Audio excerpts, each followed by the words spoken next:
What's going on, everybody? It's your boy C-Zar, and we are talking about Vechain today, VET. Hit that like button, subscribe if you want to see more content like this, and let's get into it, my friends. It is the 26th day of September, and here we are sitting at about 2.18 cents with 8 hours and 42 minutes left in the day. It looks like we've broken out of this relative consolidation phase here, right? Where you had lower or higher lows, lower highs there. Looks like you've broken out of that. Over the past week, we have made a move down, and it is possible that you have found your low here. I don't believe you found your low. It is possible, but I do believe that we have a little lower to go. In the meantime, we might see some volatility. Who knows? Maybe we form a lower high and then we continue to drop down.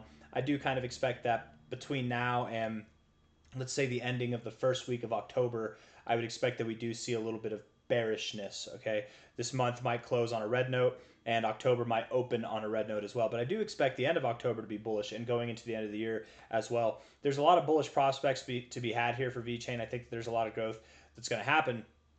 It's just, is this the right time to consider that? Maybe, maybe not. Let's look at the short term stuff. We'll look at the 1 hour time frame and then we'll zoom back out. Okay. Looking at the 1 hour time frame here,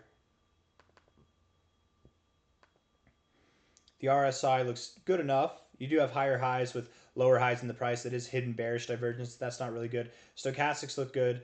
And the MACD, while it is building bullish momentum at the moment, you got these green histograms. You're not really doing anything with it. That's kind of depressing.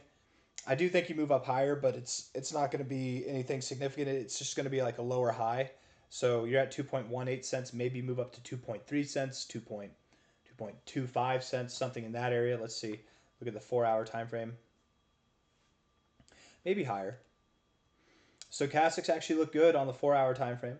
The MACD is starting to cross up, which is nice. It didn't really do too much for you last time. And the RSI overall, I mean, you've got this, like, I don't know if I'd call it bullish divergence, but a look like you want to move higher for sure. Bouncing off the oversold zone here. Let's take a look at the relative high to lows on your fibs here. High to low here. 2.23, 2.3 cents itself.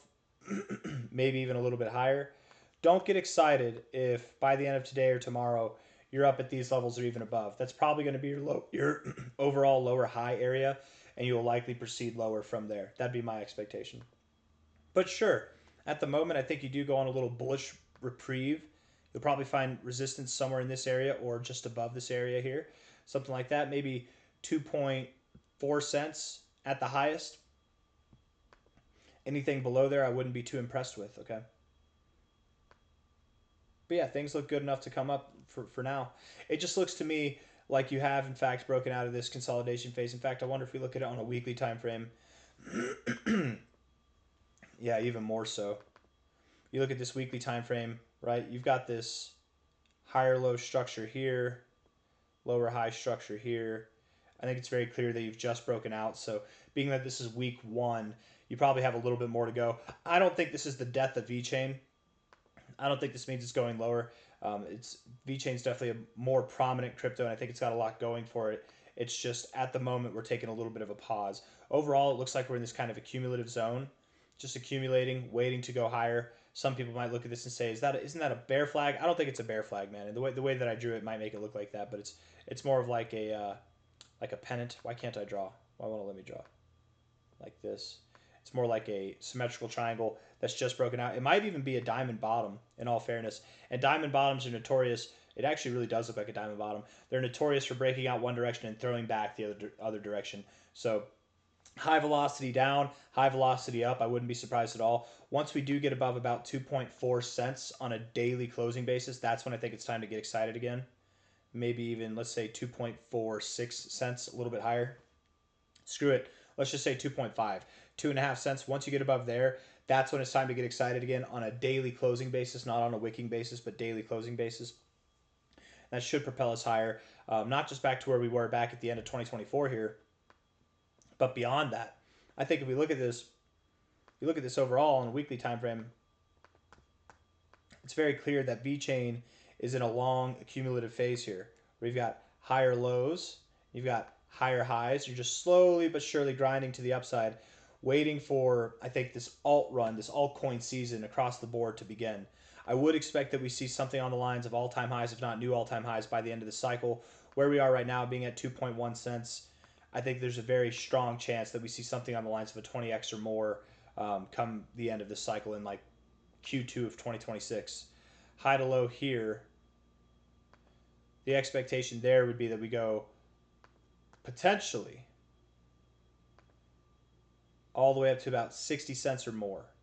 Okay, 60 cents would give us a 27x, and that would outperform the average altcoin, which I think Vechain can do. $1.68 would be pushing the limits, but I think that you could see it. Vechain will stop anywhere from 60 cents to $1.70 by the end of the cycle, sometime in Q2 of 2026. That's my expectation. And at the worst case scenario, you would at least interact with your all-time highs, I would think. If you stop at your all-time highs and you can't get above there and it's the end of the cycle, you know, I don't think anybody's going to be upset with the 12x overall, but that is underperforming the average altcoin, and that would really start to make me wonder what the future prospects of Vechain might actually be. You know, that could be the beginning of some bad stuff. So the goal here ultimately would be that Vechain sees new all-time highs. If you're asking me what I think, I very much do believe, you know, Vechain's been building from a fundamental layer. It's more fundamentally structured and secure and valuable now than it ever has been. So I think that you will see new all-time highs. If you're asking me, I do think that it'll see new all-time highs, but just you got to be patient. We got to break out of this zone here to the upside. We're breaking out of this relative area of consolidation, but I guess this whole zone is still technically that same zone. So I'm not worried about it at all. As long as we're holding these higher lows, I've got no problems with Vechain at all. Looking at it here on the weekly time frame with these indicators, the RSI is neutral, overall bullish, but neutral. Stochastics look like they want to come down, so bearish maybe for the next week or two. And the MACD here, not a whole lot going on. Not a lot to go off of there. Maybe, you know, sometime in October, if not November, we can get a cross, which could signal that we're getting some bullishness going into the end of this year. That'd be my expectation. Notice how here, where the oscillators crossed above the zero right here, they crossed above the zero right here as well. Both of those times probably correlated with some massive pumps. Let's see.